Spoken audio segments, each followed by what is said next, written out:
ازود دقيق بس بعد ما اخده تقلبتين على النار ويسخن معايا. لو تقيلة هزود زيت. اتفقنا؟ وهعمله كمان، هعمل جزء كمان منه في الخلاط اللي هو الطحان بتاع الخلاط. يبقى انت ممكن تعملي بطريقتين. لو ما عندكيش كبة هتطحني المكسرات بتاعتك في الطحان بتاع الخلاط، لو عندك كبة هتطحني في الكبة. خلاص.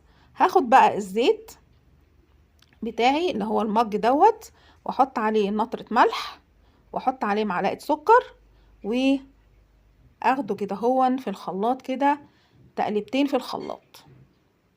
والخطوة ديت علشان اولا الزيت ما يفصلش من الطحينة، بس على فكرة برضو بيفصل، وكمان علشان ادوب السكر والملح. كل شوية بقى هاخد كده جزء من المكسرات اللي انا طحنتها لوحدها واحط على الزيت